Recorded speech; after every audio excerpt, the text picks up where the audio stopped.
discreto. né? O módulo também é um negócio assim, um negócio gigantesco. Eu vi a placa, você não vê, Pô, e a fonte de alimentação dela? Um dia a gente fez uma. Lembra do Joãozão? aham, O Joãozão ainda a gente troca bastante ideia. A gente está sempre junto. E o Joãozão um dia fez um cálculo daquela. O sonho nosso é aquela VR4. ah, tá. Aí o Joãozão fez um cálculo quanto custa uma VR4 de consumo de energia mês. Dava R$ 7.000 de consumo de energia. Porque são meses você não pode desligar, né? É. Que ela se desligar, ela, você tem que realinhar.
introdução sobre o senhor, biografia muito rápida.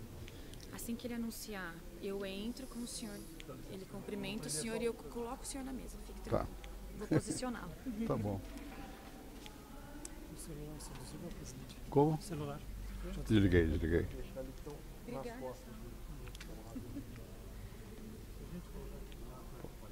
Não.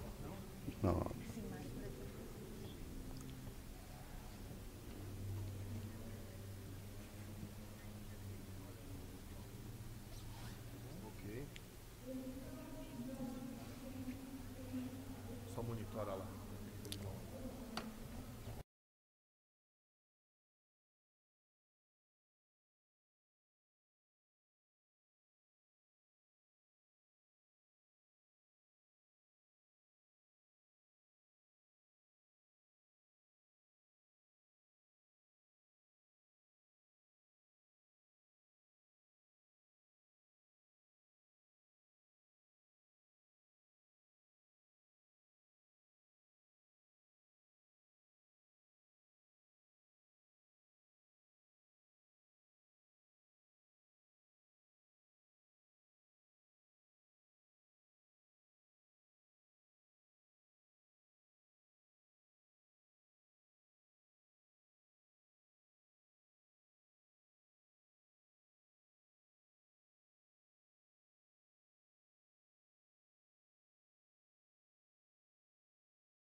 CPFL.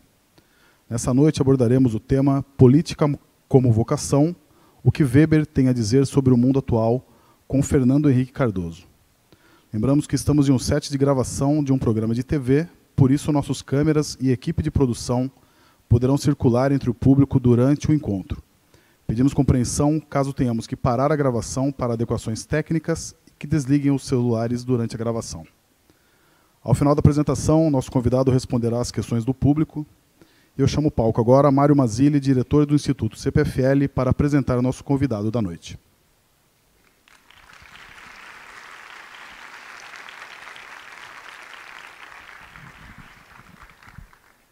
Boa noite a todos, muito obrigado pela presença, muito obrigado àqueles que nos acompanham pela internet. É um prazer muito grande estar aqui para apresentar e para iniciar esse café filosófico especial. Eu só quero fazer algumas considerações muito rápidas, agradecer entusiasticamente a Prefeitura de São Paulo, através da Secretaria de Cultura e da Secretaria do Verde no Meio Ambiente, que nos possibilitou usar, em conjunto com o auditório, a gestão do Auditório Ibirapuera, esse magnífico espaço. Agradecer ao Auditório Ibirapuera Oscar Niemeyer, ao Instituto Itaú Cultural, que é o gestor desse espaço, e, evidentemente, à Fundação Fernando Henrique Cardoso. Fernando Henrique Cardoso foi presidente da República por 2 mandatos consecutivos, de 1º de janeiro de 1995 a 1º de janeiro de 2003. É sociólogo, autor de vários livros sobre mudança social e condicionantes políticos do desenvolvimento do Brasil e da América Latina. Em 2005, foi eleito um dos 100 maiores intelectuais públicos do mundo em levantamento da revista britânica Prospect. Vamos, então, todos receber com palmas o convidado da noite, o presidente Fernando Henrique Cardoso.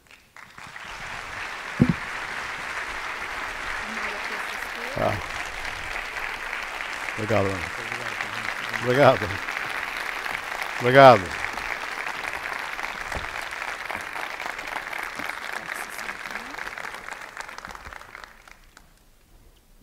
Pronto. Bom, boa noite a todos. Muito obrigado aqui por estarem presentes, os que aqui estão, e obrigado aos que nos estejam assistindo. Em primeiro lugar, eu quero agradecer as palavras do Mazzilli, a meu respeito, rápidas que foram, mas, em geral, as pessoas são mais generosas do que eu mereço, e dizer que eu estou contente de poder voltar, meu Deus do céu, a dar aula, falar sobre Max Weber. Essa altura da vida, para mim, é uma coisa que me parece remota, eu me recordar de Max Weber. Mas a vida inteira, esse autor foi um autor que esteve presente nas minhas concepções sobre o mundo. E vou falar de uma maneira despretensiosa a respeito da obra dele, e especificamente do que foi colocado como questão para essa tarde, à noite, que é a questão relativa à política como vocação. E que impacto pode ter isso nos dias de hoje, nos dias que correm. Antes disso, deixa eu dizer com toda a simplicidade, que como é que eu tive contato com a obra do Max Weber. Eu entrei na Faculdade de Filosofia, Ciências e Letras, no Departamento de Ciências Sociais, em 1949, portanto faz muito tempo. E cheguei lá, os professores davam aula no começo, havia um de filosofia, havia outros que davam sociologia, ciências sociais, introdução às ciências sociais, alguns davam aula em francês naquela época ainda, e eu tinha um professor chamado Florestan Fernandes, que foi um grande sociólogo. E foi Florestan quem primeiro deu aula sobre Max Weber. Eu, francamente, não entendi nada. Porque o Weber é um autor complexo. E o Florestan sempre foi um professor também complexo para explicar com muita profundidade e tal. Eu comecei a ter alguma noção um pouco melhor sobre o que poderia ser o Max Weber quando eu tive um outro professor chamado Antônio Cândido de Melo e Souza, que também deu aulas, que eu creio que foi no 2º ano, a respeito do Max Weber. Bem, e nessa época, nós aprendíamos muito mais a sociologia da tradição francesa. O autor, que era a referência maior, era o Durkheim. E havia um professor, de sociologia também, chamado Fernando de Azevedo, que era durkheimiano. E, no geral, nós todos fomos muito influenciados por Durkheim. Durkheim tinha uma obra importante, sociológica, fundador da sociologia na França, e com várias obras, uma muito importante, mas regra do método sociológico. E, na verdade, ele conceituava o que é o fato social. E, se eu me lembro bem, o que ele dizia era o seguinte: o fato social é anterior a nós, é exterior a nós e é coercitivo. É algo que vem de fora. Não se colocava, né, na perspectiva vigente na época a análise das pessoas, do sujeito, da ação social vista do ângulo da pessoa. Era muito mais em termos da organização da sociedade, a estruturação da sociedade, o peso que essas organizações da sociedade têm no comportamento das pessoas. Por isso que o fato social é anterior, porque já estava lá feito, já existia, é exterior, porque vem de fora, e é coercitivo, porque ou você segue a regra, ou você é de alguma maneira submetido a alguma sanção, porque não está seguindo a regra. Bem, e na verdade a grande tradição da sociologia empírica nasceu dessa visão, uma visão mais, digamos assim, objetiva do que é a sociedade, e pouca preocupação com a compreensão do comportamento subjetivo dos atores sociais. Claro que muitos tinham já essa preocupação, mas não era o fator dominante. Isso tampouco se vê na sociologia de outra orientação, de orientação marxista. Nas análises do Marx, eu conheci Weber muito antes de ler os livros do Marx. Eu li algumas coisas do Max Weber, porque na época que eu era estudante não era moda falar-se sobre os trabalhos do Marx, da sociologia, e até porque ele não era sociólogo, mas a verdade é que na visão clássica da perspectiva marxista, da mesma maneira, o objeto de análise não são as pessoas, não é a subjetividade das pessoas, é a objetividade. Como é que elas estão organizadas, são as classes, como é que se dá a relação de trabalho, do capital, como é que é o capital, como é que se dá o trabalho. É uma relação entre pessoas que estão configuradas já, de uma certa maneira, estruturadas numa sociedade. Sociedade, no caso, capitalista, e, portanto, uma sociedade que supõe classes sociais. As duas fundamentais, como todo mundo sabe, os trabalhadores, chamados de proletariado, e os empresários, chamados de burguesia. E as classes intermédias, a classe média e outros fatores mais. Claro que havia outros componentes da sociedade, mas os centrais seriam a oposição entre trabalhadores e empresários, a burguesia e o proletariado. Portanto, não se está discutindo uma problemática, para usar uma palavra um pouco mais pedante, do sujeito, é da objetividade, da sociedade. Bom, Max Weber, nesse contexto, surge como alguma coisa fora desse quadro. Ele, como muitos sabem, é um homem que nasceu no século XIX, provavelmente em 1864, e floresceu no final do século XIX e começo do século XX. Morreu em 1919 ou 20 por aí. E a sua preocupação vinha de outro ângulo. Ele teve relações até pessoais com um autor que era muito conhecido até hoje, chamado Ferdinand Tönnies, que desenvolveu certos conceitos da sociologia. Fundamentalmente, Tönnies foi o autor de duas concepções que organizavam as diferenças entre as formas de estruturar, das pessoas se relacionarem. Eles chamavam de Gemeinschaft und Gesellschaft, em alemão, quer dizer, comunidade e sociedade. Ele dizia, há duas formas básicas de relacionamento. Na comunidade, as relações são diretas, face a face. O indivíduo vê o outro, tem sentimentos envolvidos, a família, é uma típica comunidade. Na sociedade, a relação é contratual, é indireta, pode chegar até a ter a relação pelo contrato de trabalho ou pelo que seja. Claro, são essas formações, na visão do Tönnies, conceitos, são quase naquilo que veio a ser, depois descrito pelo Weber, como conceitos típico-ideais. Por quê? Porque o Weber, que tinha uma vivência muito grande da sociologia e da ciência econômica da época, era uma pessoa interessada em ter um conhecimento mais adequado de como as pessoas são motivadas na sua ação. O que as leva à ação? Quais são os valores de que elas creem?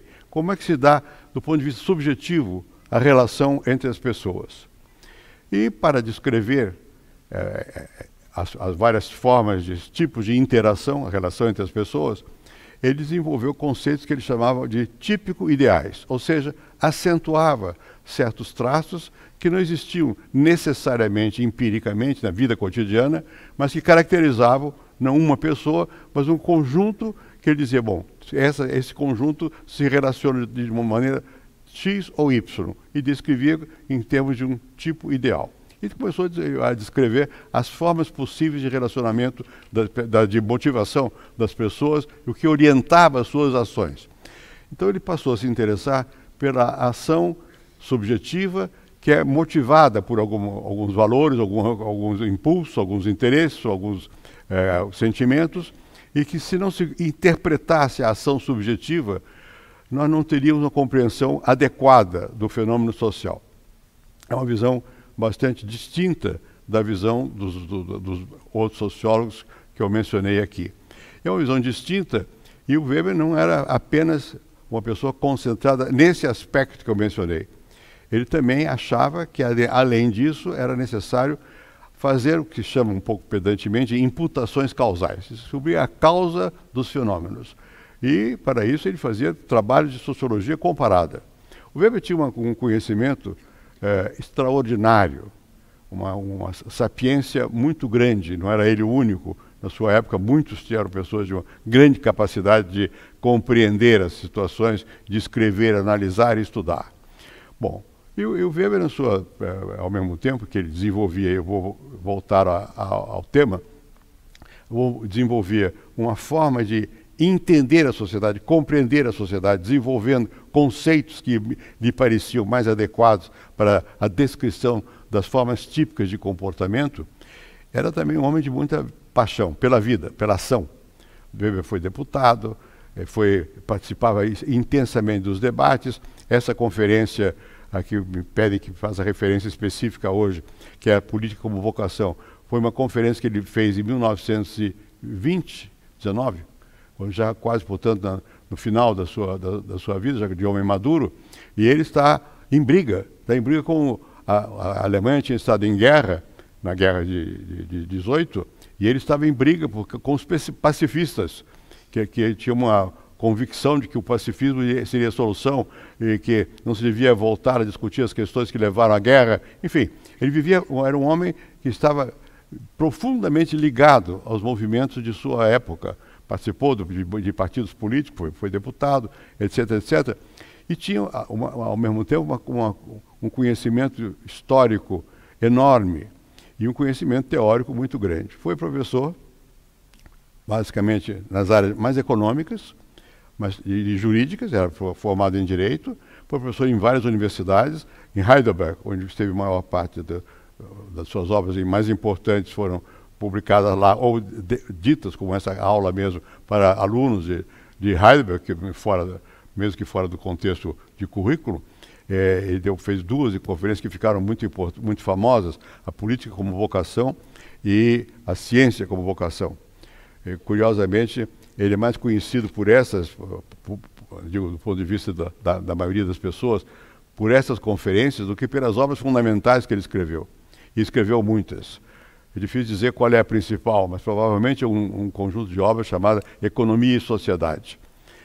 Mas antes disso ele tinha um vasto conhecimento, ele tinha estudado as relações agrárias do mundo antigo, era um homem que conhecia várias línguas, tinha estudado muitas religiões e tinha paixão por interpretar como se desenvolvera o capitalismo, que ele chamava de capitalismo moderno, que era o capitalismo contemporâneo dele, era o mais avançado de sua época, que tinha certas características.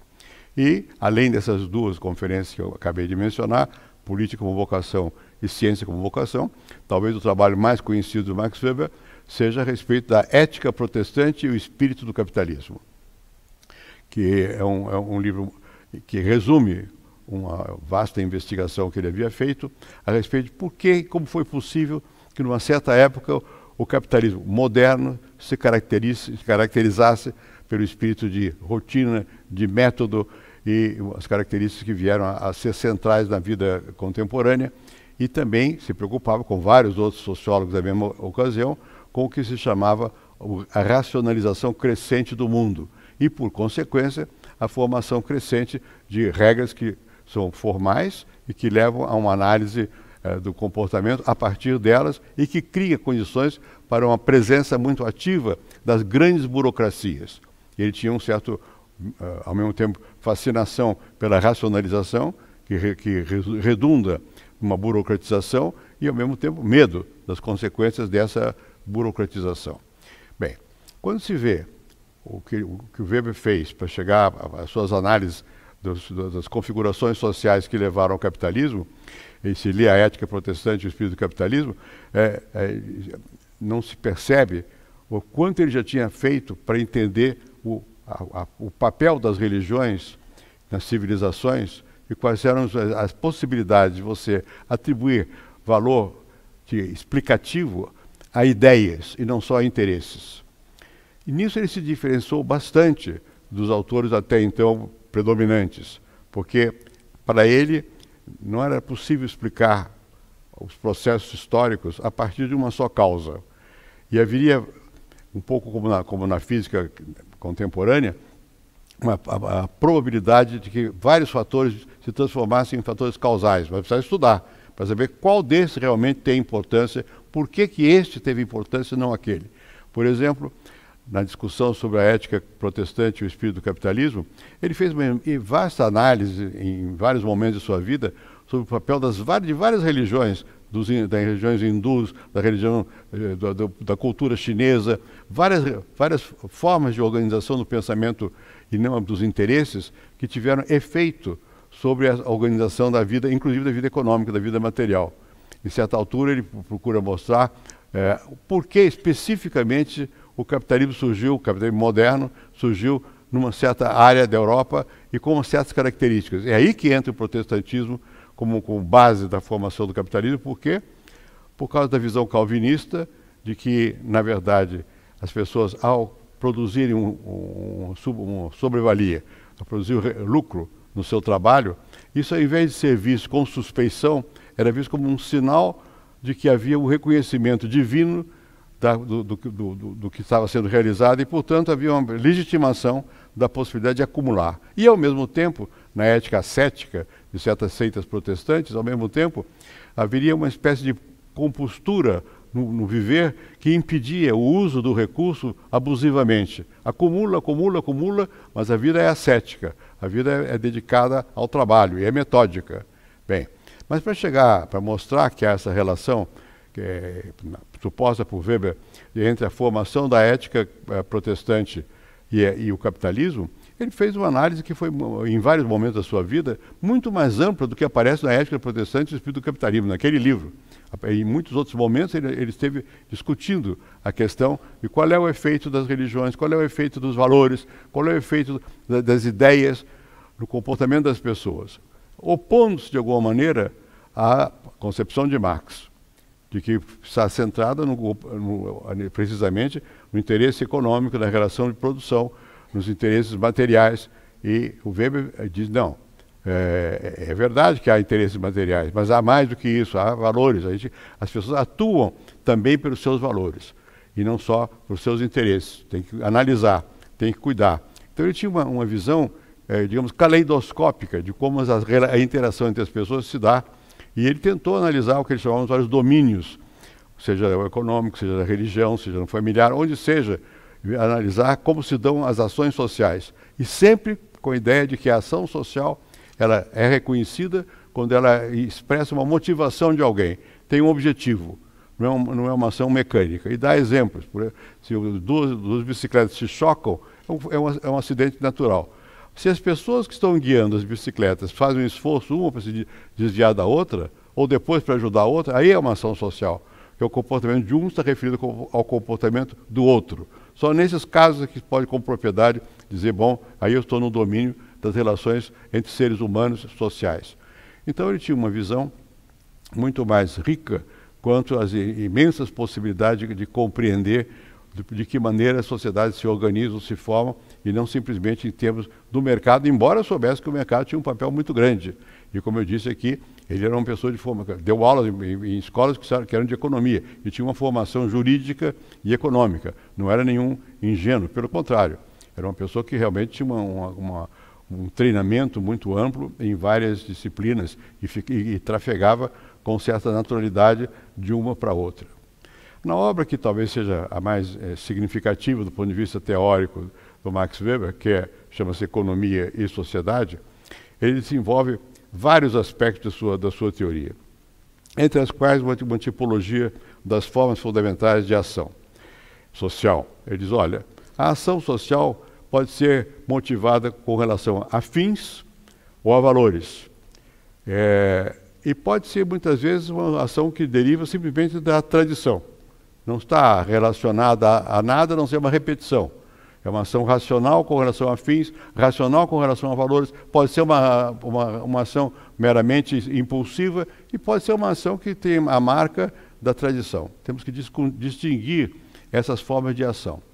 Isso ele faz nos vários domínios que ele tentou entender melhor. Um dos que ele tentou melhor entender foi o domínio do poder. Como é que se dá a dominação? E faz uma distinção entre o que é dominação e o que é poder.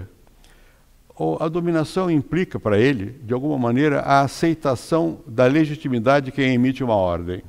A probabilidade de que a ordem emitida seja aceita por outras pessoas que vão segui-lo. Então, quando a ação é aceita dessa maneira, ela é uma ação que tem legitimidade. O poder implica na ação em si mesmo, na coerção, na violência. Eu posso. Agora, ele não é legítimo se for simplesmente assim. Normalmente, o poder busca alguma justificação. A pessoa que vai obedecer procura entender por que elas estão obedecendo e aceita a autoridade do outro. Bom, ele discute em vários momentos da economia e sociedade as várias formas de dominação. A dominação no mundo contemporâneo, que era o que interessava mais a ele, é uma dominação racional legal. O que quer dizer isso? No mundo que se formou a partir de certo momento do desenvolvimento do sistema econômico capitalista e das sociedades da época dele, contemporâneas, crescentemente havia uma racionalidade na definição do que pode e do que não pode, a lei. E isso deu um papel grande aos juristas, aos advogados, aos juristas, porque é preciso entender esse procedimento todo. E há outra categoria de pessoas, que são os funcionários, os que são encarregados de fazer com que a lei seja cumprida. Bom, mas a lei, a partir do momento que você tem regra e que você define quem tem o direito de mandar, ela pode ser contestada e deve ser tribunal para resolver.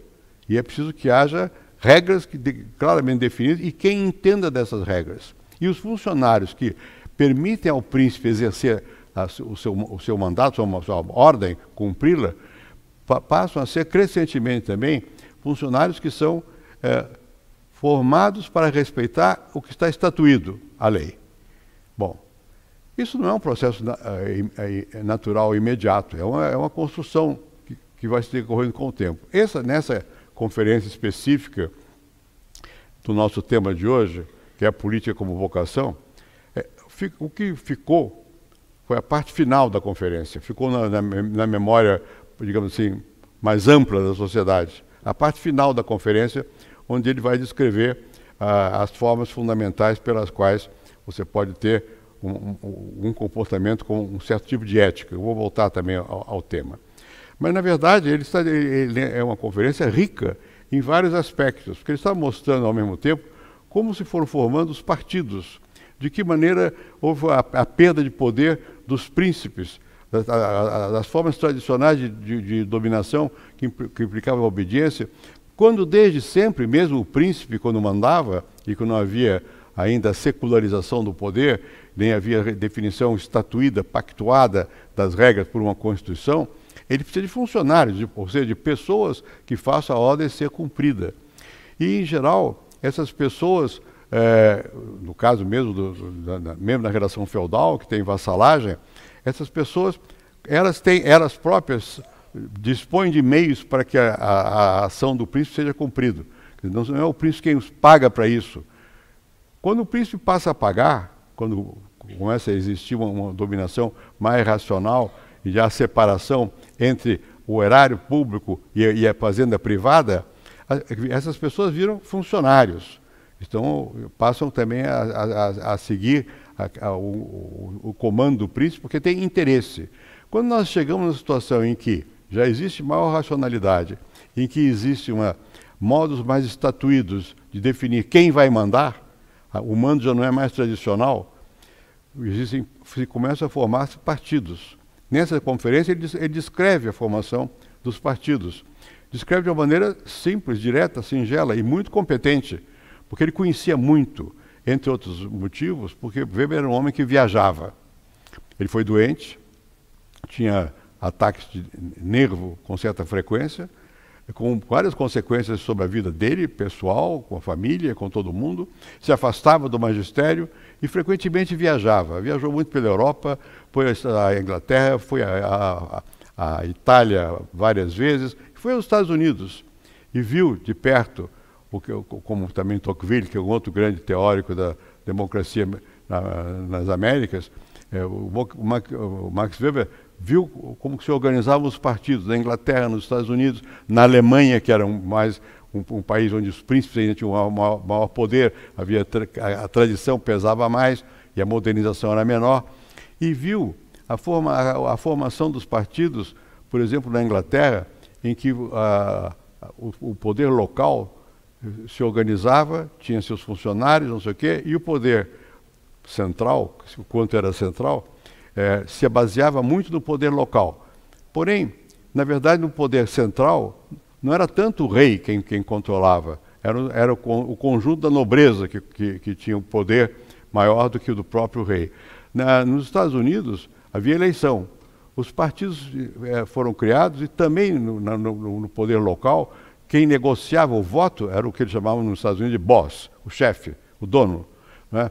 E, crescentemente, essas pessoas se especializaram em obter voto, tanto na Inglaterra como nos Estados Unidos, de forma diferente. Nos Estados Unidos, de maneira mais direta, ou seja, às vezes mediante pagamento do candidato ao boss, para que o boss pudesse ter recursos para atender a clientela. E, no geral, as pessoas que participavam desses processos de definição de quem é que vai mandar, tinham interesse também no quê?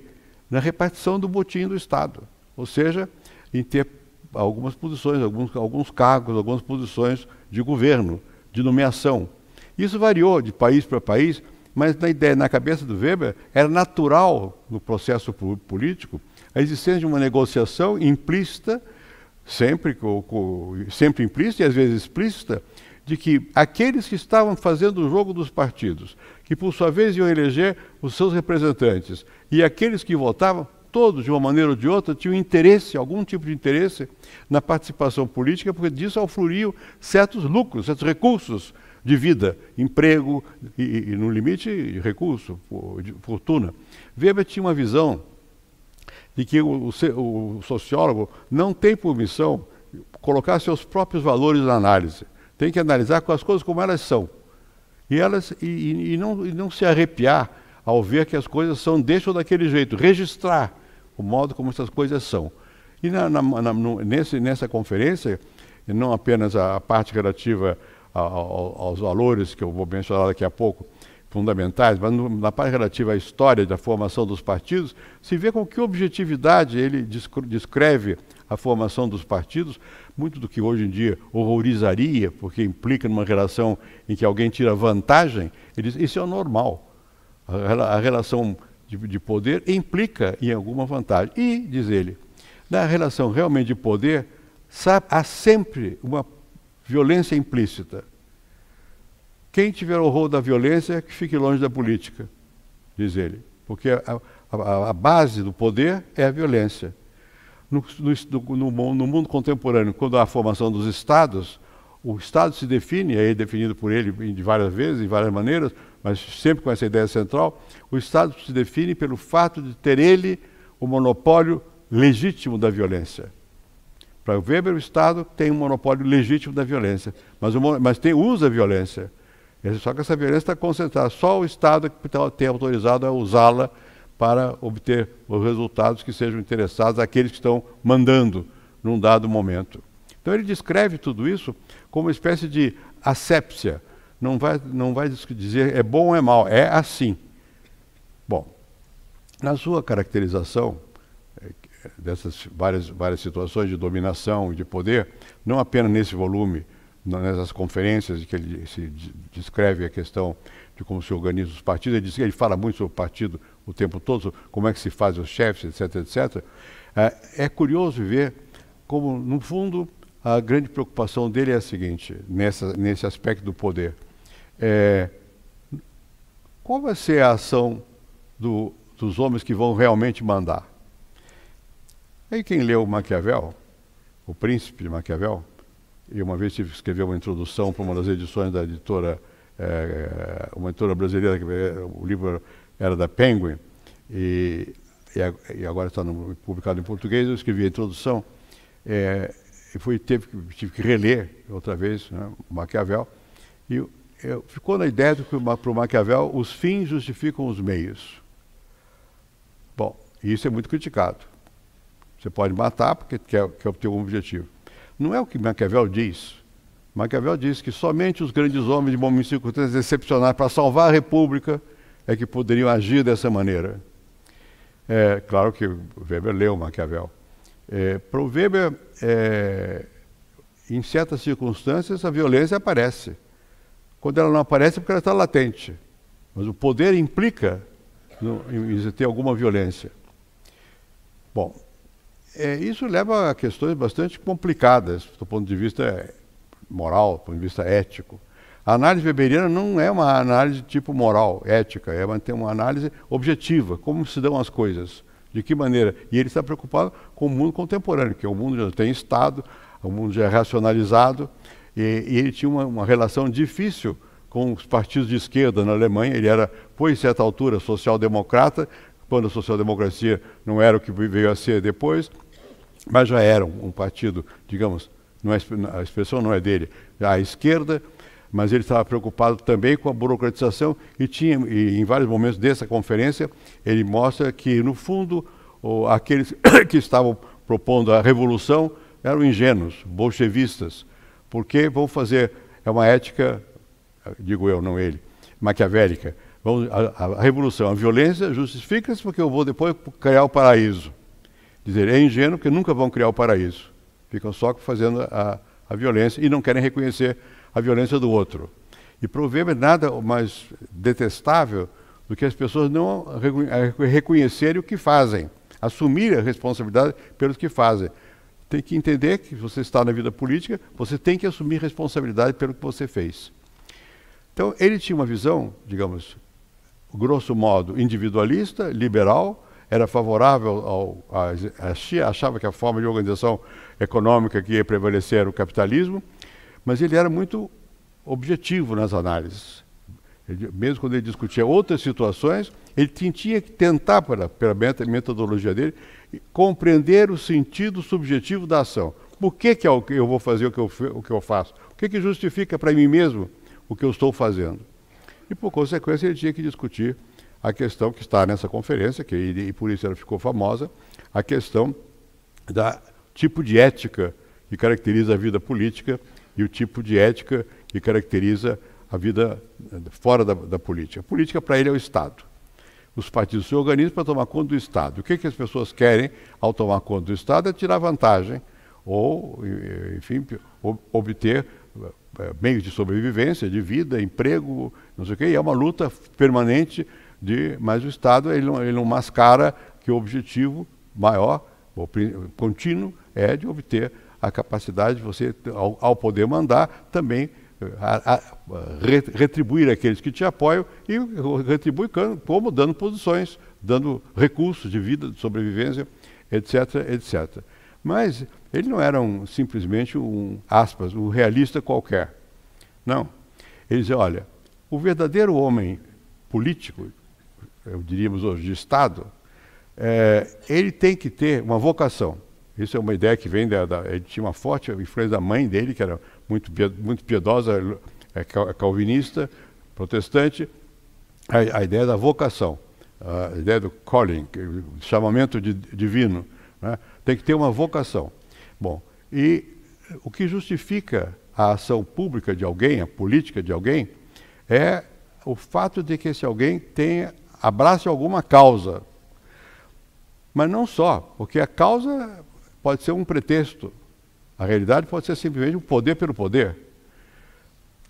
O homem que se joga na política, diz o Weber, vai ter que lidar com os demônios, as tentações, o inferno. Por quê? Porque ele vai ter que saber até que ponto eu vou usar o meio que eu tenho à minha disposição para obter o meu resultado. Até que ponto eu posso ir? Sempre sabendo que você, estando na vida política, você vai usar meios que não são os melhores, necessariamente, para obter resultados. Mas até que ponto? Até que ponto eu vou, até que ponto eu paro? E faz uma distinção que ficou famosa, e por isso essa conferência é famosa, entre o que ele chamava a ética de convicção e a ética de responsabilidade.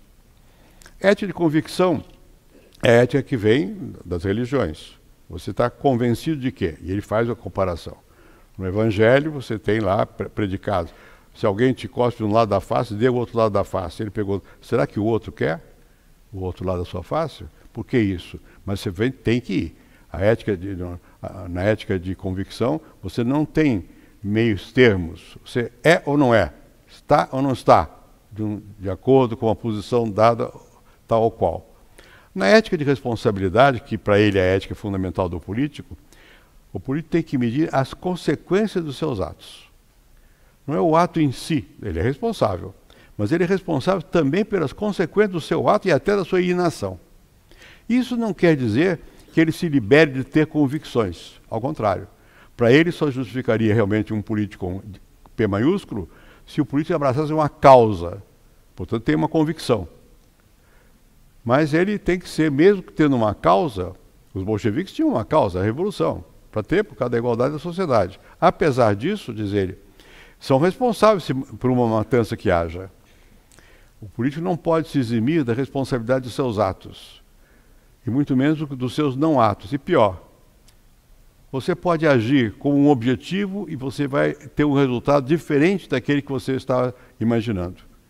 Você pode, vou dar um exemplo direto, você pode mandar um projeto de lei pedindo para melhorar o sistema tributário e sai uma coisa pior do que a sua proposta. A negociação levou a obter um outro resultado. Você é responsável.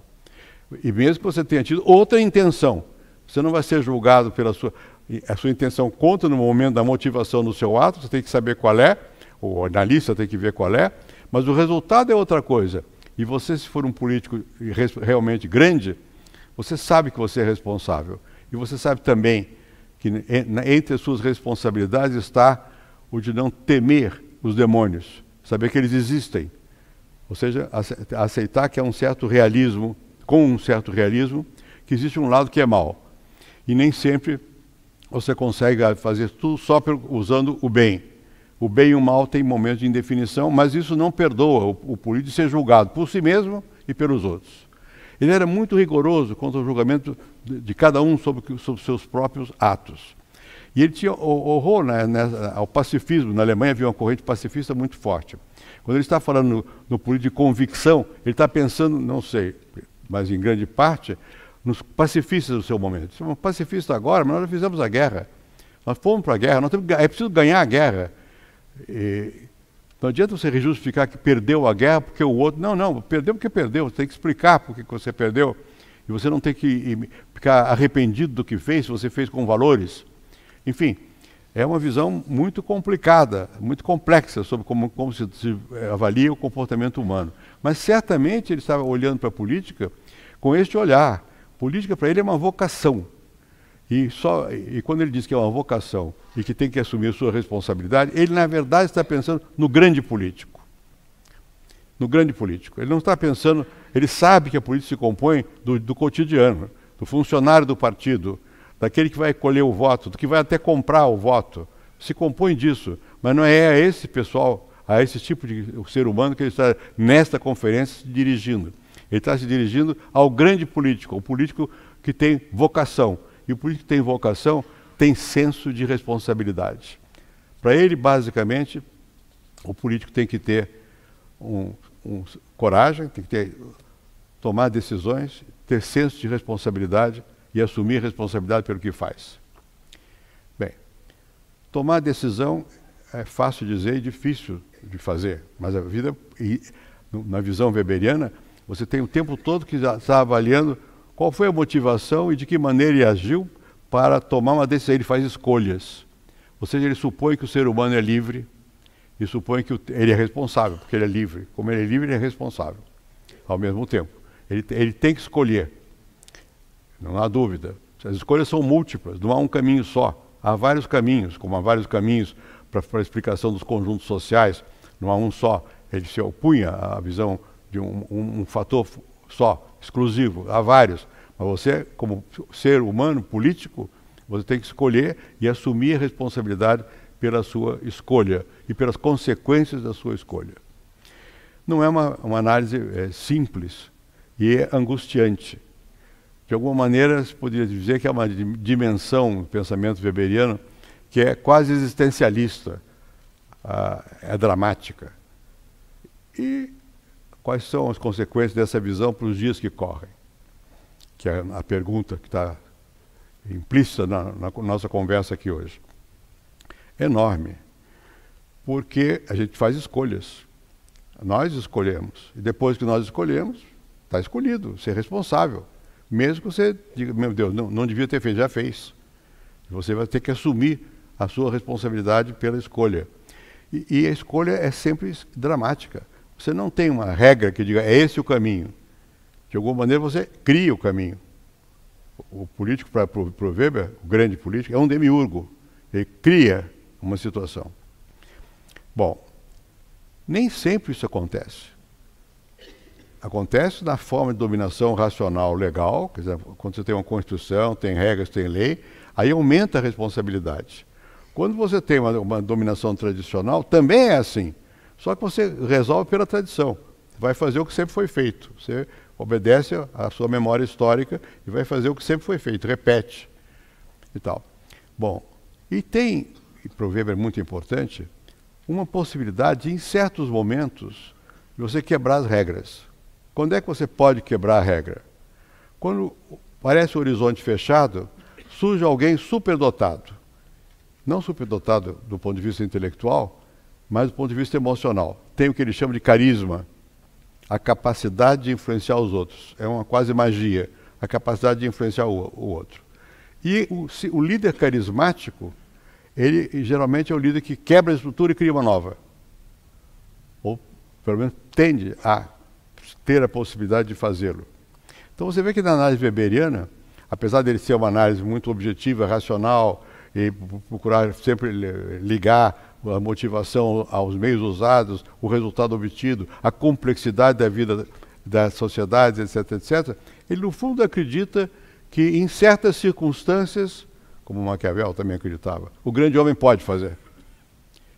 Bom, nos dias que hoje correm é difícil aceitar ou formular dessa maneira as coisas, mas se nós pensarmos em profundidade as consequências do que podem ler, é uma leitura simples. Eu até trouxe aqui o livrinho, aqui tem duas conferências de um livro antigo, tudo que é meu é velho, mas publicado pela Cultrix, e tem as duas conferências famosas dele, uma sobre a ciência como profissão e a política como vocação.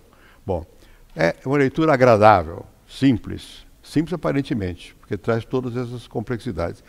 Se vocês quiserem saber de uma maneira mais complicada, um pouco mais numa língua que é a nossa, tem uma de um Stephen Kahlberg, uma introdução a Max Weber. Aí você vê o conjunto. Se quiserem uma coisa mais complicada ainda, não recomendo, que são quase 600 páginas, tem uma biografia de um senhor chamado Kahlberg, perdão, esqueci o nome dele, mas tem por aqui. Rodkal, que é sobre o Max Weber, tem 700 páginas. Aí você vê com maior integridade, inteireza, a relação entre o homem, Max Weber, o ser humano, tem a família, a mulher, os problemas com a mulher, as paixões que ele tinha, etc., etc., e a obra que ele fez. E, em geral, a gente lê a obra e pensa que o jeito é escrever num laboratório. Não, a vida desafia, e você tem a sua vida, cada um de nós é um ser humano. Então convém, se quiser mesmo aprofundar a compreensão do Weber, analisar esse lado. Agora, ele sempre disse e reafirma nessa conferência, que o político excepcional é um ser apaixonado pelo que está fazendo. Tem que ter convicção e tem que ter paixão. Se joga com paixão para obter seu resultado. Sem essa paixão, não transmite aos outros a mesma paixão. Não transmite, se não a mesma paixão, não suscita no outro o interesse pela sua paixão. E é preciso que o político seja capaz disso e, ao mesmo tempo, tem que tomar cuidado, eu vou usar palavras que são minhas e não dele, para não cair no olho do furacão. Não se deixar enredar pelas paixões que você mesmo desperta, ou que outros possam vir a despertar. Tem que ter uma certa objetividade. Ele acha que é necessário que haja razoabilidade, moderação, na verdade, seria a melhor expressão.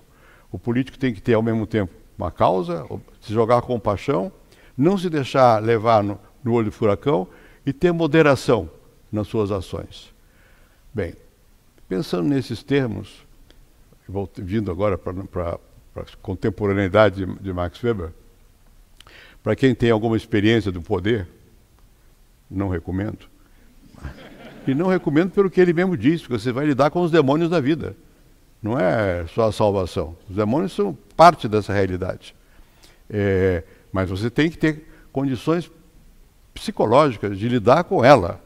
Se não tiver, vai ser engolfado por ela. E se for engolfado por ela, não vai conseguir fazer o que você pretende fazer. Pelo menos é a precaução para a qual o Max Weber nos chama a atenção, ter cuidado para você ter ao mesmo tempo paixão e não deixar se envolver por elas. Você ter moderação e ter julgamento, ser capaz de julgar. Bem, você pensando em termos da experiência de cada um de nós, na minha, no meu caso, muito do que Weber diz, a gente vive na vida política, é verdade. Você tem que tomar decisões. E quando você toma uma decisão, você tem dúvida, você não sabe se aquela decisão é realmente a mais adequada para a sua paixão. Você tem que ter paixão, tem que querer alguma coisa. Mas você não sabe se é mais adequada. Exemplo simples. Tem momentos que você tem corrida cambial. O que você faz? Você é ministro da Fazenda, presidente do Banco Central ou presidente da República, é pior ainda. O que você faz? Né? Vai desvalorizar ou não vai desvalorizar? O que você quer? O seu objetivo é o bem-estar da população, do povo, digamos. Mas como é que você oferece esse bem-estar? É desvalorizando ou não desvalorizando? Depende do momento, depende das circunstâncias. Às vezes você erra. Você é responsável. Mesmo que a sua intenção não fosse aquela. E, por consequência, o modo de julgar o político, segundo Weber, não pode ser simples, tem que ser complexo também. Por exemplo, a verdade. Primeiro, do ponto de vista teórico, para ele você não tem uma verdade, tem várias verdades. Tem várias religiões, tem vários modos de encarar o que é o bom, o mal, coisas conflitantes, antagônicos, os valores não são uns compatíveis com os outros, se chocam, você vive, nós todos vivemos no dia a dia entrechocando concepções, valores, etc, etc. Bom, como é que você faz diante disso? Por isso é trágico. Você tem que tomar a decisão. O grande político toma a decisão e sabe que é trágico. Sabe que ele pode errar. E tem que estar disposto a se errar, assumir o erro. A responsabilidade pelo erro. Então você vive o tempo todo de uma maneira agônica. Está no limite do que você... Não basta a sua intenção. Você vai ser julgado, não é pela sua intenção. Os outros vão julgar a intenção que você pode ter tido ou não ter tido. Vai ser julgado pelo que você fez.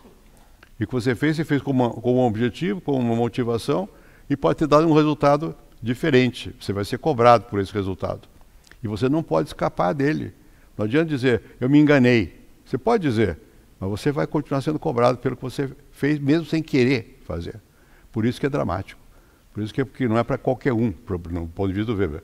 A política é para quem tem força superior para poder, tendo essa paixão, abraçando causas, saber que vai tomar decisões e que essas decisões são discutíveis, porque toda decisão é um grau de liberdade. Eu tenho liberdade de escolher. Eu vou para cá ou vou para lá. Quando você tomou a decisão, você levou os outros a irem para um certo caminho muitas vezes. E nem sempre é o melhor caminho. é visto depois que não é o melhor caminho. Você vai ser responsável por isso. Então ele distingue essas duas éticas, a ética da convicção e a da responsabilidade. Mas ele, como Maquiavel, não está dizendo que todo fim justifica o meio, qualquer meio pode ser utilizado se o fim for bom. Em certas circunstâncias, para o grande homem, para o Maquiavel. O Weber é a mesma coisa.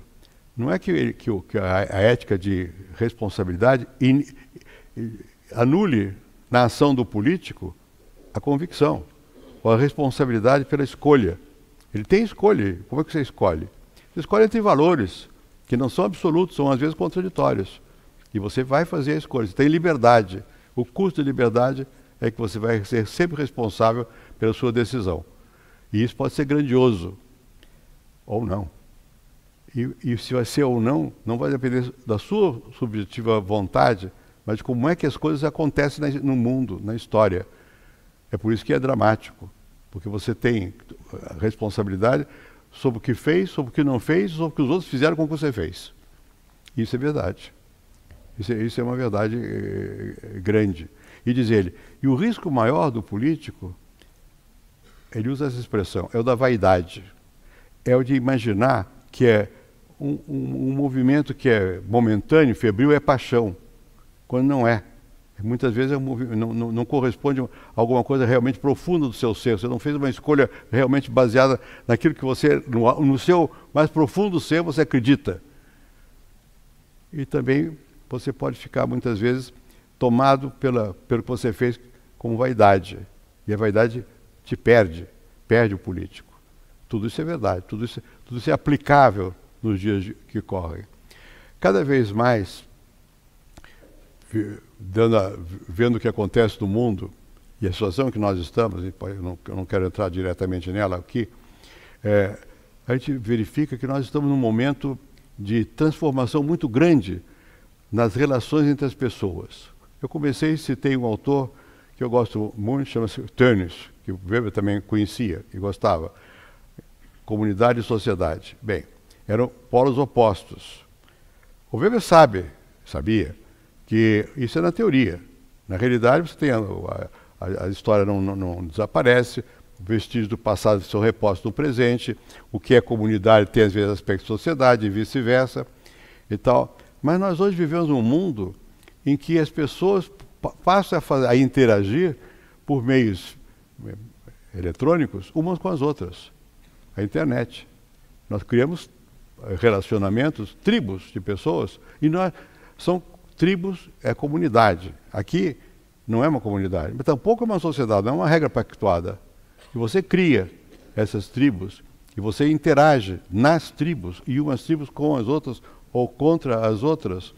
Quer dizer, uma sociedade que está se modificando o modo como as pessoas se relacionam com as outras. E que, por isso mesmo, está colocando em dificuldade aquilo que para o Weber era, digamos, a consequência da modernização da época.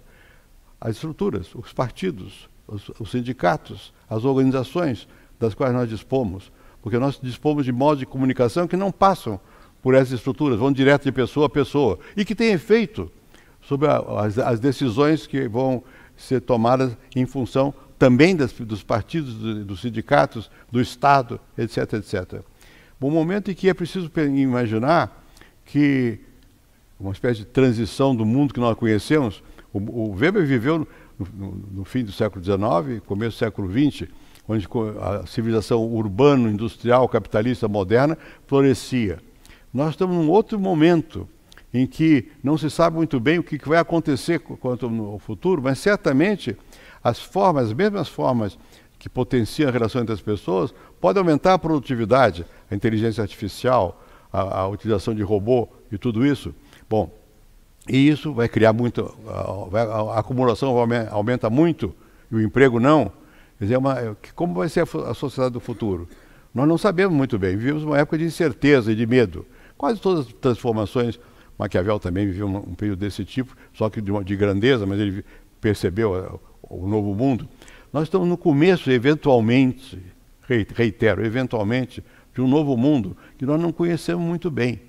E se nós não conhecemos muito bem, ao invés de ficarmos aferrados a tudo aquilo que nós aprendemos o que passou, e os conceitos fundamentais que eu aprendi se referem a outra época, nós temos que ter a imaginação para recriar conceitos que sejam capazes de explicar o que nos aflige hoje. Quais são as decisões que nós temos que tomar hoje? Quais são os modos de relação que prevalecem hoje e que prevalecerão no futuro? Acho que para isso a leitura do Weber é muito útil. É muito útil porque ele, de alguma maneira, embora nós estejamos em outra época, ele repõe grandes dramas, grandes dilemas. Nós vivemos um momento dramático também, os que têm noção das coisas. Sabem que o momento é dramático, porque não se tem como sezir, como agarrar o que está acontecendo. E nós estamos assistindo isso no Brasil. Uma espécie de desconcerto geral. Porque as pessoas pensam que vão fazer uma coisa e fazem outra. Não conseguem se encontrar umas com as outras. Votamos e mal acabamos de votar, já ficamos contra quem votamos, porque não cumpre, porque não sei o quê. Uma desmoralização. Aquilo que para o Weber é o beabá da vida política, que é a distribuição de favores, de cargos, aqui no Brasil é crime. E não é só aqui, no mundo contemporâneo, em várias partes passou a ser visto como uma coisa errada. E não se sabe exatamente como é que será o bom. É o profeta? Quem é que vai fazer o bem? É o líder religioso? Quem? Quem vai fazer o bem? O que é o bem? Nós temos que repensar essas questões. E talvez com um pouco mais de modéstia, entender que certos processos, embora nós não gostemos deles, são parte da vida humana. E uma das virtudes, a meu ver, da leitura do Weber, é que você redescobre nele esse drama do ser humano. Não é só o drama objetivo que existe da pobreza, a miséria, a exploração de classe que existe, mas além disso, existe a questão do ser humano. Meu Deus, o que eu faço? O que eu faço com a minha escolha? Como é que eu vou atuar? Qual é a minha responsabilidade nisso? É desse ângulo que eu acho que o Weber continua muito importante, não só do ângulo de descrição, que ele descreve muito bem, de várias situações existentes no passado, e vários modos de tipologia das relações entre a ação social, que é muito bem descrita, etc., etc. Mas, além disso, ele vai ao âmago das questões. E no âmbito das questões ele repõe o ser humano. Na sociologia, nós pensamos, numa certa altura, que podíamos evitar essa questão, analisando as estruturas, aquilo que é o objetivo, as organizações, os interesses. Vem a leitura do Weber e diz, olha, é verdade, mas não basta. Ao lado disso tem escolhas. E por trás da escolha estão decisões que são só dos seres humanos. É o preço que nós pagamos pela nossa liberdade. Nós vamos viver a vida inteira com dúvida, será que vai dar certo? Essa é a dúvida que nós vamos... Que fui presidente, vendo o que fiz, até hoje tenho. Será que foi certo? Poderia ser diferente? E se fosse diferente, o que teria acontecido? Mas é tarde, já aconteceu. Então o que já aconteceu é responsabilidade. Mesmo que não tenha sido desejo meu, quanta coisa que foi feita sob meu comando, ou pelo menos sob minha inspiração, e que não deu certo, ou que eu acho que não foi tão bom assim, que não faria, não adianta, já fiz. Então eu sou responsável pelo que fiz. E isso dá angústia. Mas ao mesmo tempo, se você ficar com medo da angústia, você não faz nada. Se você ficar simplesmente contemplando a vicissitude dramática da liberdade que é decidir, você não faz nada. A grandeza do Weber é isso. Ele, pessoalmente, também se jogou. Ele foi candidato, foi deputado, foi monarquista, virou democrata, republicano, digamos. E assim foi vivendo seus momentos históricos, sabendo que, apesar de tudo, essa liberdade é que faz de nós o que nós somos, seres capazes de mudar a história. Muito obrigado. Agora... Obrigado. Obrigado.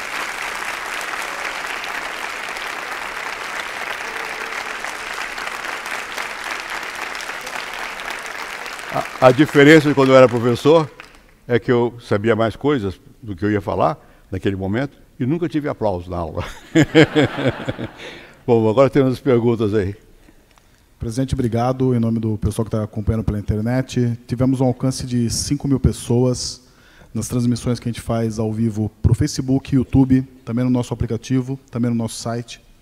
Pessoas do Brasil inteiro, até de fora do país, estão acompanhando agora, Portugal, Japão, Inglaterra, só alguns lugares que se manifestaram aqui.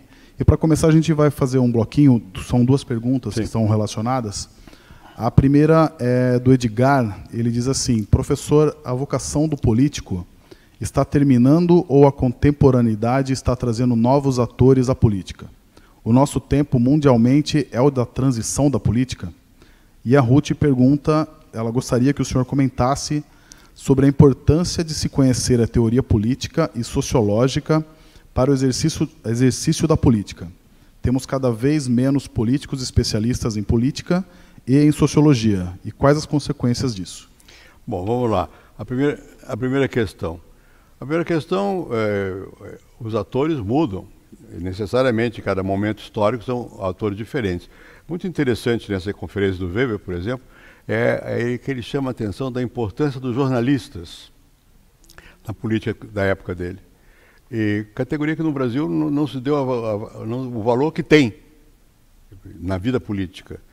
E claro que o jornalista não é um deputado, e daí? A política não se compõe só são formalmente representantes. E no mundo de hoje, a pergunta, de fato você tem uma participação mais ampliada. Agora mesmo estamos tendo pessoas que estão longe de nós aqui fazendo perguntas. Na vida social e política o tempo todo a presença da multiplicidade de atores é grande. Agora, se isso significa a perda de qualidade do político, tal como o Weber descreve, é variável. Vejamos o seguinte, vamos pegar na história. Eu sempre fiquei muito impressionado com a correspondência entre o Churchill e o Stalin, que eram 2 líderes de visão diferente, de interesses diferentes. E quando como eles mandavam correspondência entre eles lá, você via as diferenças, mas também via que, no fundo, os 2 estavam assumindo responsabilidades. E Stalin, muita gente odiava, eu inclusive. Outros, o Roosevelt, muita gente gostava, eu inclusive. Bom, mas não é isso que está em jogo. Está em jogo que, de qualquer maneira, ambos, digamos, expressavam o seu momento e a sua situação de uma maneira marcante. Foram capazes de, como o Churchill foi. O Churchill mais expressivo que talvez ainda, porque era um deputado de 2ª categoria. Bom, não vou me referir muito a isso, que tem outros que viraram presidente.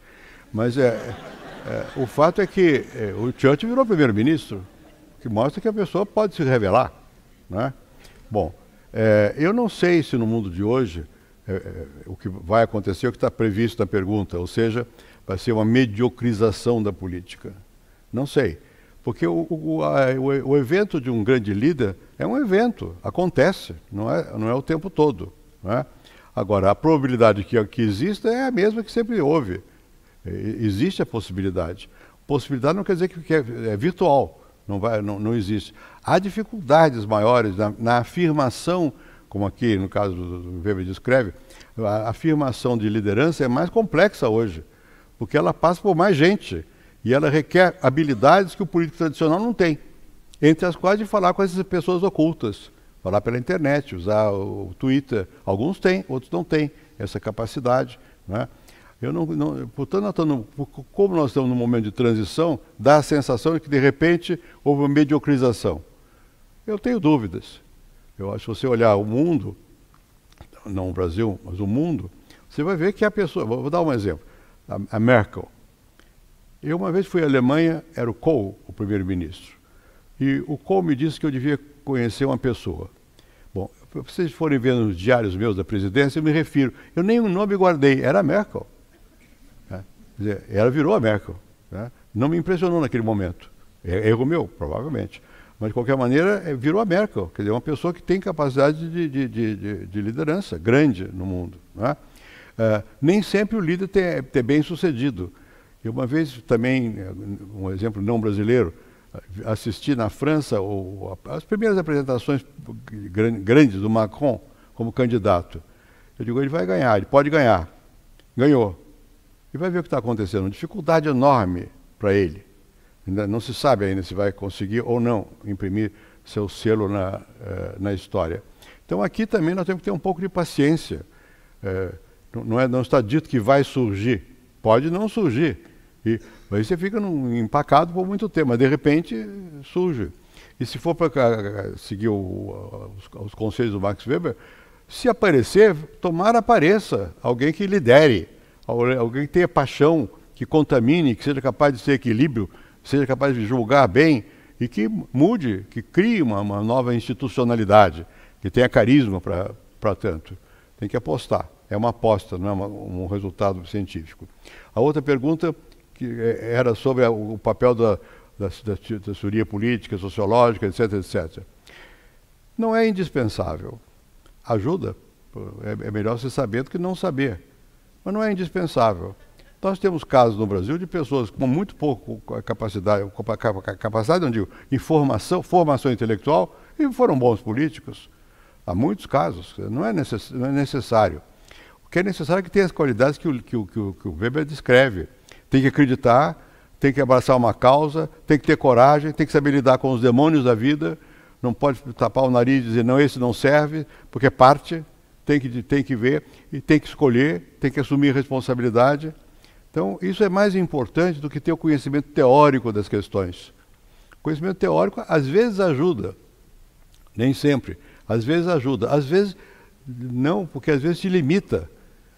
Eu fiquei muito impressionado uma experiência que eu tive pessoal, não era na área da política, mas do saber. Eu passei mais de uma vez em uma instituição americana, em Princeton, do Instituto de Altos Estudos, e muito impressionado porque é um instituto de matemática e de física, foi feito por Einstein, que era uma pessoa fora de série. Da angústia que eles tinham. Por que tinham tanta angústia? Os jovens, quer dizer, já tinham feito PhD.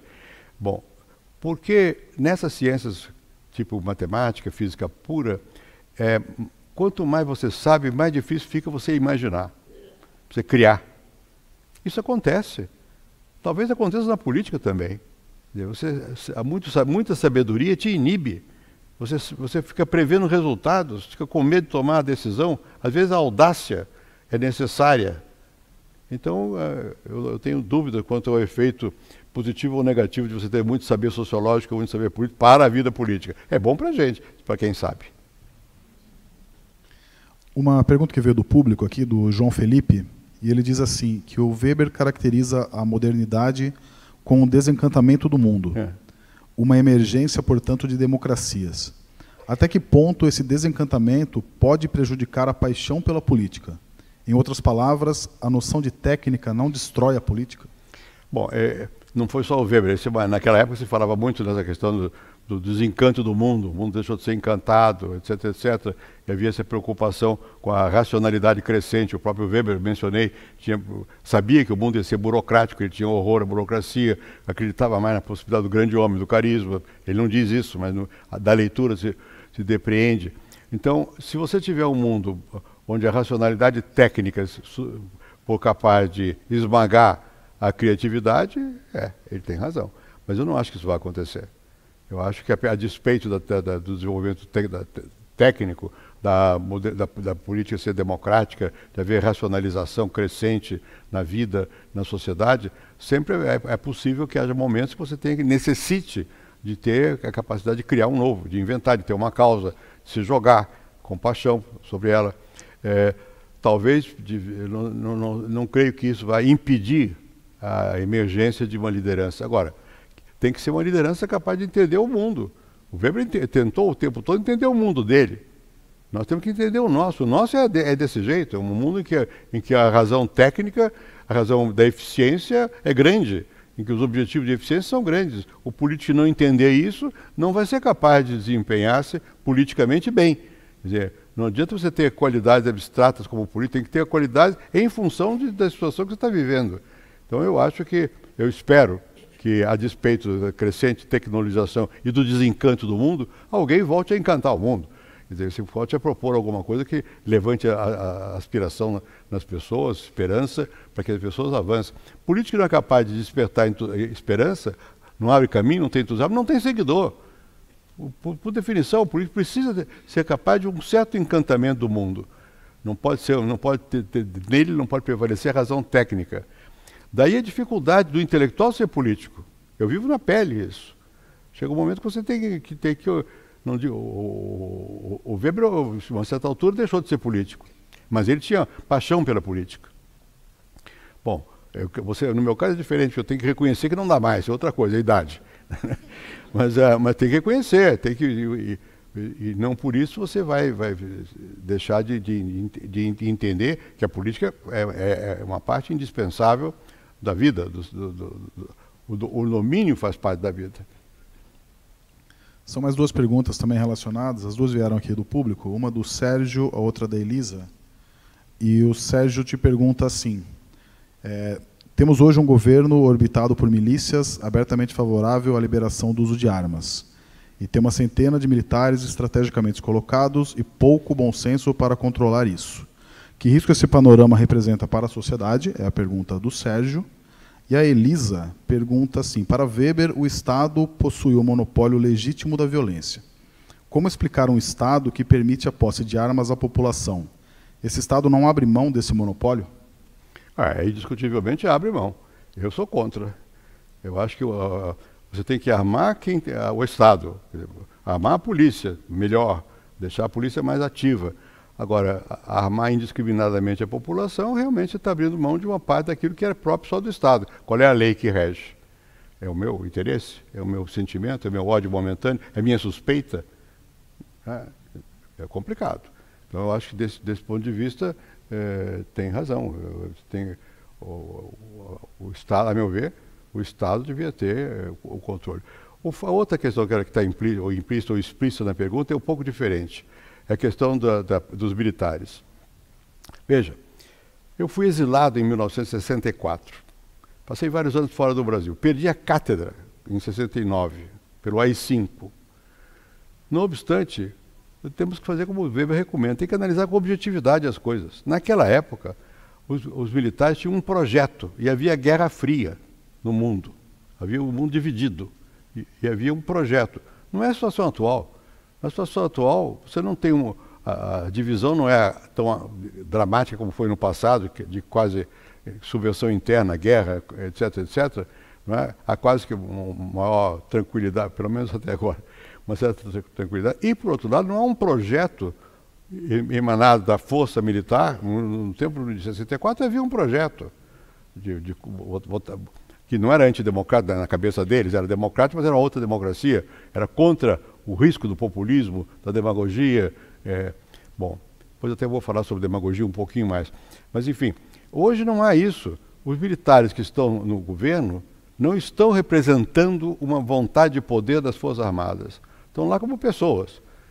Há um risco, o risco é a confusão que pode ocasionar.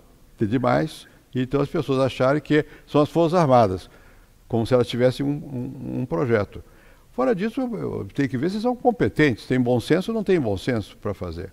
Eu falei aqui de passagem do populismo e na demagogia. Para o Weber, a demagogia era parte da política, entendido etimologicamente, a palavra. Não há política sem palavra. E na Grécia, o demagogo era o líder. Mesmo nessa conferência, ele fala sobre os demagogos, o papel do demagogo, que é muito importante, no bom sentido, não no nosso sentido, o demagogo é o jeito que fala uma coisa para enganar. Não, o demagogo, no caso clássico, é alguém que tem capacidade de palavra para transmitir sua paixão.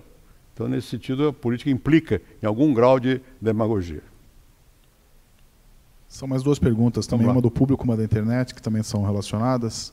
O Jairo, da internet, Jairo William, ele diz assim, que o que o senhor acha hoje de seu livro Mudanças Sociais na América Latina, de 1969, sobre parte desse contexto. O que mais mudou de lá para cá? E o João Vitor, que está aqui presente com a gente, pergunta das decisões pelas quais você se responsabiliza, de qual mais se orgulha e de qual mais se arrepende enquanto presidente da República. Vamos lá. Isso é muito complicado. Agora, a primeira é mais fácil. Primeiro, eu não me lembro desse livro. Eu escrevi muita coisa, muitos livros. Outro dia eu descobri um prefácio que eu não me lembrava que eu tinha escrito. Bom, então eu não sei exatamente, mas certamente, como é um livro escrito há 30 anos, não sei quantos anos são, o mundo é outro. Uma boa parte do meu pensamento foi no começo da globalização. Tem um livro que eu escrevi com um chileno, que foi meu colega, já morreu, Enzo Faleto, chama-se Dependência e Desenvolvimento da América Latina, que ficou bastante conhecido, muitas tiragens, etc., etc. Ali nós estamos tateando, sem saber o quê. Era a globalização. Estava começando a sentir que os mercados se interligavam, havia várias formas de ligação entre o que chamava o Prebes, que eu trabalhei, o Prebes, ligava o centro com a periferia, eu digo, não é uma forma só, tem várias formas, não sei o quê. Não é? A América Latina mudou muito de lá para cá. Mudou não só por causa da globalização, como eu escrevi esse livro na época de autoritarismo. Nós hoje, em quase toda a América Latina, prevalece uma regra democrática. E, então você tem uma outra sociedade, uma outra economia. Alguns países, eu morava no Chile. O Chile hoje não tem nada a ver com o Chile que eu vivi. O Chile hoje é um país relativamente próspero. Manteve a democracia. Depois de mim veio o Pinochet, mais adiante. Tragédia, do ponto de vista político. Autoritarismo. Acabou. Voltaram, criaram partidos novos, ou se não novos, renovados. Enfim. Então é uma América Latina muito diferente da América Latina expressa em alguns dos trabalhos que eu escrevi em outra época. Na vida, a gente tem que ter a compreensão de que na análise histórico-sociológica, e é muito importante, o Weber tinha essa visão comparativa e tal, mas você tem que entender que as coisas, como eu disse há pouco, todo mundo sabe, as coisas mudam.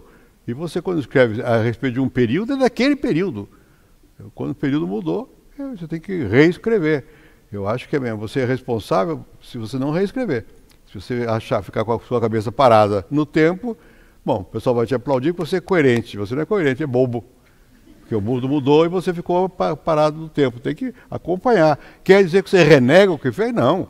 Eu escrevi naquela época, tinha sentido naquela época. Então eu não sei objetivamente o que eu escrevi nesse livro, mas eu espero que naquela época tivesse sentido.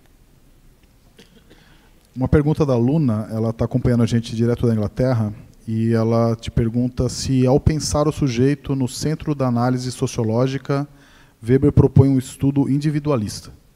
Essa inversão do pensar social, comparado com o Durkheim, não diminui a visão da sociedade como ser coletivo? Veja, o Weber pensava efetivamente o sujeito como centro da sua análise, mas ele sabia que esse sujeito criava domínios, formas de dominação, e descreve essas formas de dominação. Né? A diferença dele, no caso com o Marx, é que ele diz, olha, não existe só a classe social, tem o que ele chama de status. Quer dizer, as posições sociais derivadas não do mercado, mas da honra, da dignidade, diferentes status na sociedade que também pesam na vida.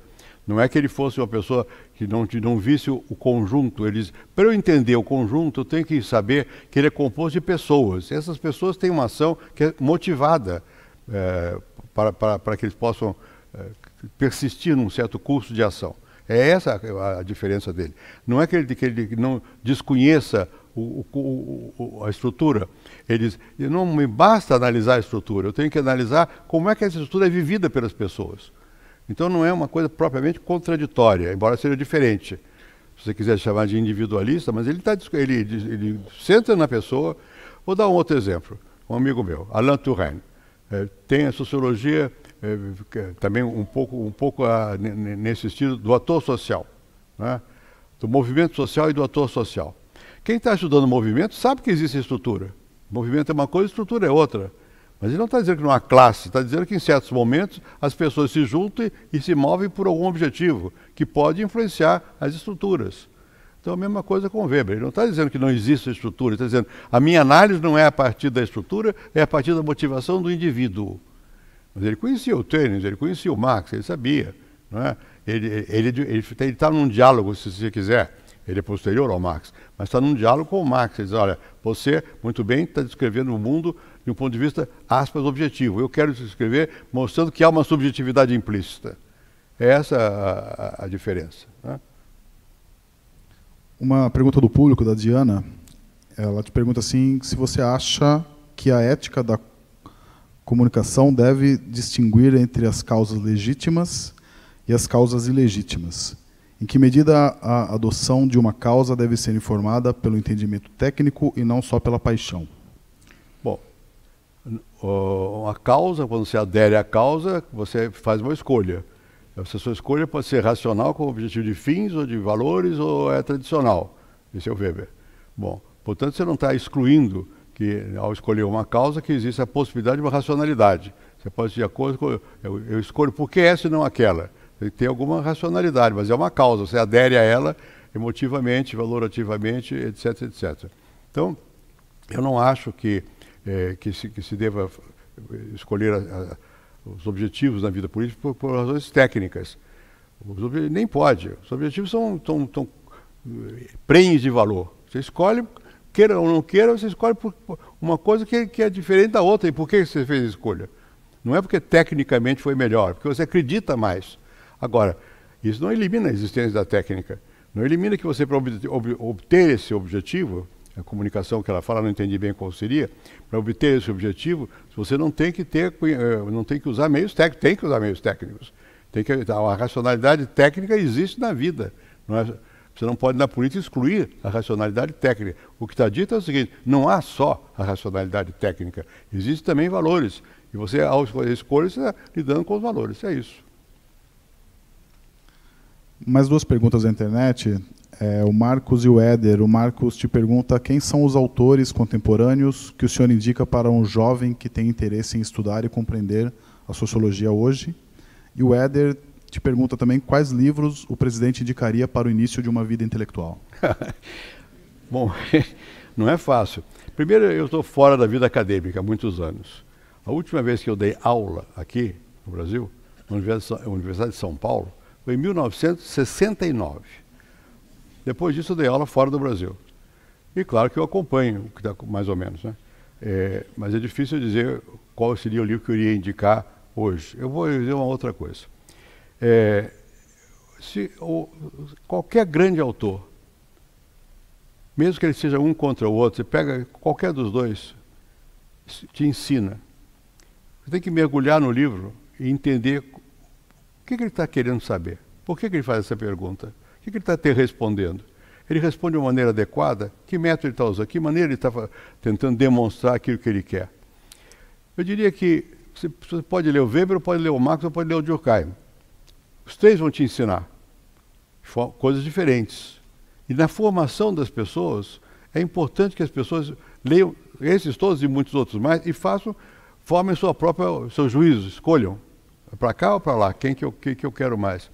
Um professor, a meu ver, não pode influir quanto à escolha propriamente do aluno. Pode dizer, olha, leia isso aqui que é importante. Agora, se o aluno vai estar de acordo ou não, se ele vai querer preferir um outro autor ou não, o professor não tem que estar orientando, digamos, ideologicamente, valorativamente o aluno. Não adianta tirar escola sem ideologia para tirar uma e botar outra, dá no mesmo. Não tem que ter mesmo. Quer dizer, todo mundo tem ideologia, eu também tenho, todos nós temos. Mas na hora de você expor, quando você é professor, você tem uma certa superioridade moral e intelectual sobre o aluno. Você não tem o direito de usar a sua força para levar o aluno para ter a mesma convicção que você tem. Quando se trata de convicção, cada um tem que formar a sua. E no caso da pergunta aqui, qualquer dos grandes autores, contemporâneos ou antigos, vou falar de um que não foi citado aqui, Mannheim, um alemão. Mannheim escreveu uma opção de coisas importantíssimas, planejamento e liberdade, as formas de pensamento conservador, tem muita coisa, vale a pena ler. Quer um contemporâneo? Eu citei, Alain Touraine, vale a pena ler, porque você aprende com ele. Você pode não estar de acordo, mas você aprende. Os americanos produzem de uma maneira contínua, mas não precisa ser americano, pega a Universidade Brasileira de forma contínua, você nem dá conta de ler o que está...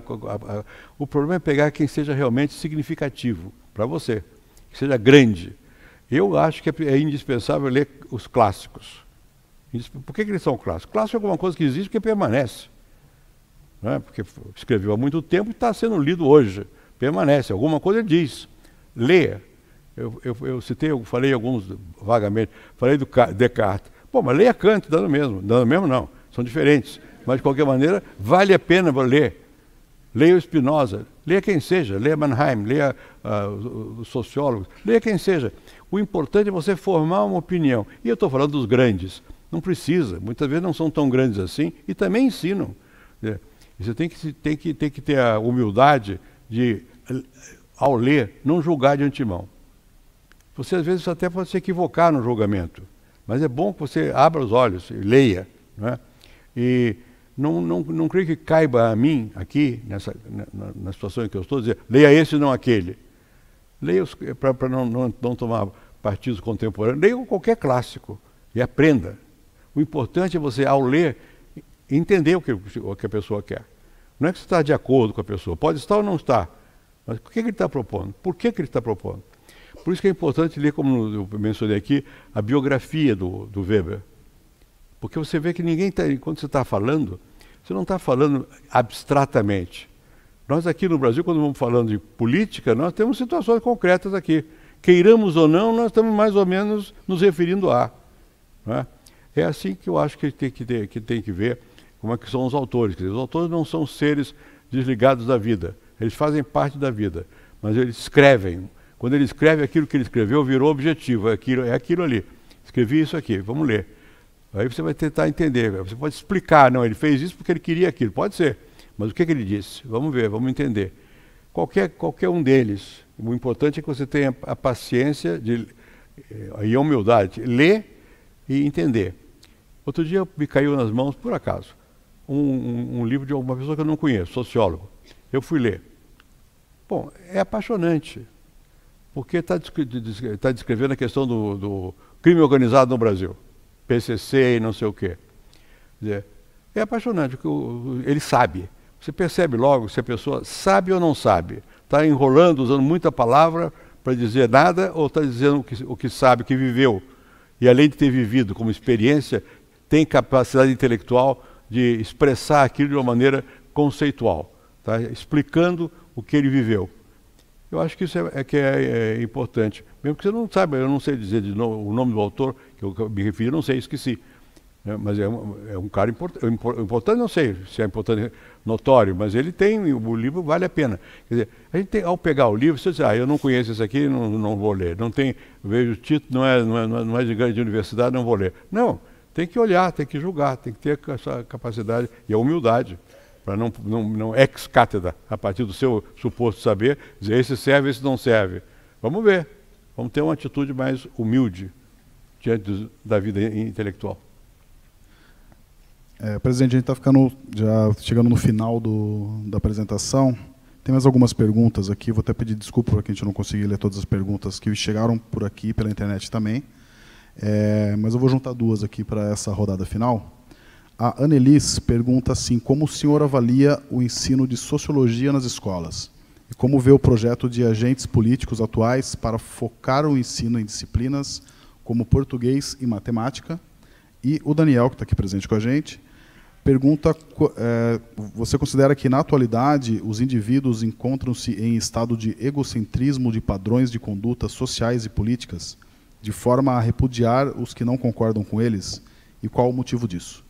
Vamos começar por aí. Não se trata de egocentrismo. As sociedades estão polarizadas. Não é só a nossa. Mas a nossa está polarizada. A polarização acontece. Ela não é boa conselheira para análise, para entendimento do que acontece. Porque são paixões. Você vê tudo de um ângulo, o outro vê tudo do ângulo oposto. Bom, qual é a razão? Então eu acho que a sociedade está polarizada e, portanto, eu acho que eu, como intelectual, sou contrário a polarizações, como político também, sou contrário à polarização. Mas não existe, você tem que reconhecer que existe a polarização. Não adianta de ter contrário. Como é que você faz? Como é que você quer argumentar? São momentos da história. Eu acho que quem acredita em certos valores mantém os seus valores a despeito da polarização e tenta, se possível, estabelecer diálogo. Não há política democrática sem diálogo. Não é? Nem mesmo intelectual. Você precisa tem que haver um diálogo, tem que haver a razão tem que ter algum momento em que ela tenha capacidade de se aparecer diante das paixões. Quando o Weber diz que precisa ter paixão, não quer dizer que a gente tem que ser irracional. Tem que se render ao argumento, ao dado, à empiria, à realidade, não sei o quê. Então, eu não acho que estejamos assim numa situação de desespero. Quanto à sociologia no mundo atual, eu já disse aqui, a última vez que eu dei aula foi há muitos anos. Eu não vou julgar o que eu não conheço diretamente. Enquanto a minha primeira mulher que faleceu era professora, eu acompanhava mais de perto o que acontecia na universidade. Eu não sou pessimista com relação ao que acontece no ensino no Brasil. Deixa eu qualificar o que eu estou dizendo. Não quer dizer que as coisas estejam bem. Quer dizer o seguinte, quando a gente olha através do tempo, você tem muito mais gente nas universidades do que tinha. No meu tempo eram 80 mil alunos de todo o Brasil, quando eu era aluno. 80 mil, hoje são milhões de alunos. Só isso mostra que tem mais gente, e quando tem mais gente, a propensão a produzir mais coisas boas é grande também, né? Então, por outro lado, você pode dizer, bom, a universidade piorou. Mas por quê? Qual é o critério por que piorou? É de publicações, de análise, não é? É verdade que nas ciências humanas houve uma forte ideologização. É verdade. No meu tempo de aluno, de estudante, eu mencionei os autores que eram os fundamentais. O Marx era quase na sombra. Foi na minha geração que houve maior divulgação do Marx. Mas não como ideologicamente, como um ponto de vista de análise. Houve um momento que, nas ciências humanas, houve uma espécie de quase que avassaladora presença de um pensamento político de esquerda. Muito bem. Se esse pensamento impedir a existência de outros, está errado. E vice-versa. Se agora quer substituir um de esquerda por um de direita, também está errado.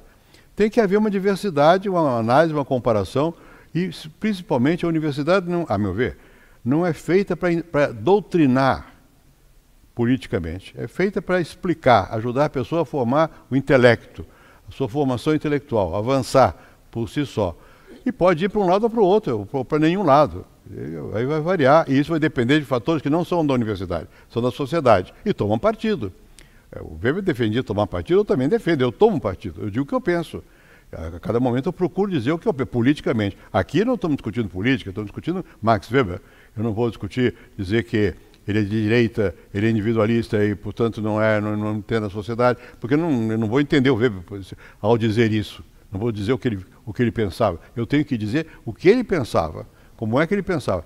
Pois eu posso, até aqui, eu posso dizer qual é a crítica que eu posso ter a ele, ou posso escrever, mas a minha obrigação, enquanto professor, é de explicar, não é de convencer. Enquanto político é de convencer, enquanto professor é de explicar. Não é a mesma coisa você ser político e ser professor.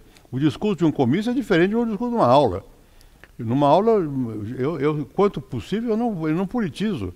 Ou seja, não ponho os meus valores no centro da discussão.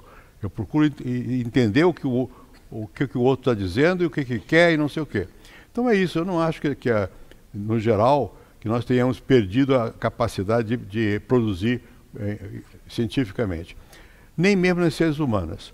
Houve uma mudança grande no modo como as ciências humanas são pensadas, não pensadas, são vividas hoje. Por várias razões, há menos interesse na universidade, quando você vê as dissertações, as teses, das generalizações e mais no trabalho específico, com mais base empírica. No meu tempo, a base empírica era menor, as pessoas sabiam menos. Mesmo na questão de metodologia, havia menos conhecimento do que hoje existe. A manipulação de dados era muito precária. Hoje você tem possibilidades infinitas de utilizar dados. No computador você faz uma opção de coisas que não seria impossível no meu tempo. Para vocês terem uma ideia, quando eu fazia pesquisa sobre relação de negro e branco no Rio Grande do Sul, eu usava uma máquina fotográfica para tirar a cópia de um documento. Máquina fotográfica. Ia para o arquivo, fotografia. Quer dizer, hoje não é mais assim, né? Hoje tem mecanismos que você pode massificar a informação de uma maneira muito mais direta. Isso influencia o pensamento, muda o modo de pensar, o modo de escrever, tudo. Mas isso não quer dizer que nós tenhamos ficado pior do que antes. É outra coisa. Eu não costumo ter, pelo menos não é do meu espírito, ficar chorando pelo passado que acabou. Ou como era no meu tempo. Olha, no meu tempo nem tudo eram rosas, não, era muito difícil. Mesmo na universidade, havia menos recursos. Bom, tá bom no Brasil? Não. Vou terminar, é a última, não? Foi a última. Então vou terminar dizendo uma coisa. Eu fui professor numa universidade famosa, Cambridge, na Inglaterra. Bom, eu tinha sido professor aqui no Brasil, tinha sido professor na França, no Chile, não sei aonde. Bom, e como era a vida de um professor em Cambridge, nos anos 70? não era muito diferente do ponto de vista de salário da vida de um professor no Brasil. Era apertada. Havia mais recursos de pesquisa? Talvez, mas não muito mais. Havia uma biblioteca melhor, sim. A biblioteca era melhor, mais acesso à informação.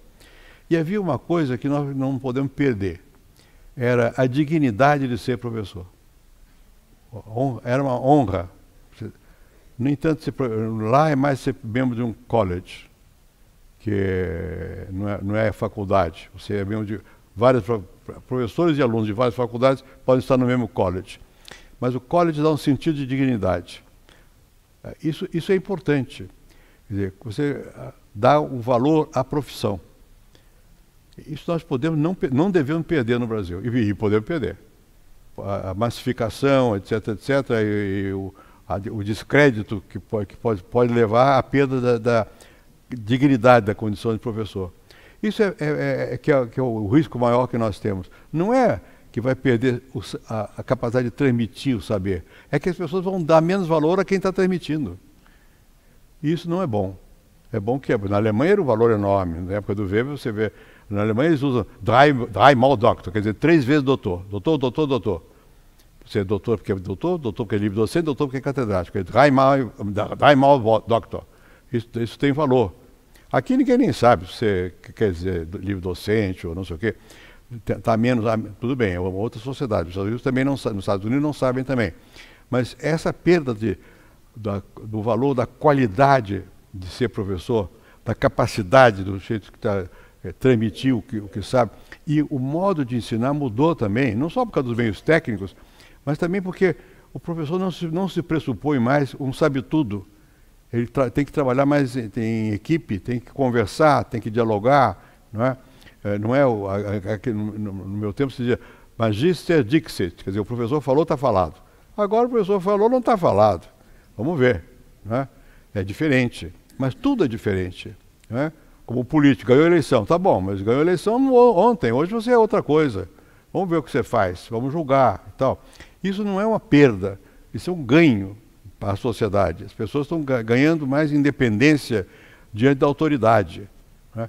Agora, não pode perder o respeito da autoridade derivado da capacidade reconhecida por quem vai seguir a ordem de que a ordem é legítima. Aí eu volto ao Weber. Mas eu acho que aí nisso ele tem razão. É isso que eu acho. Presidente, obrigado pela apresentação.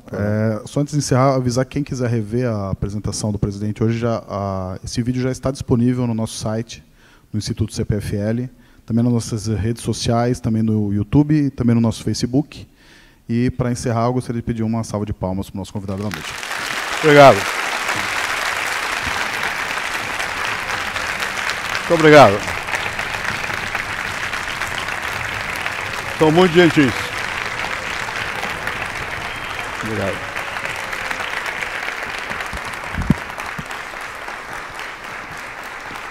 Tchau, obrigado.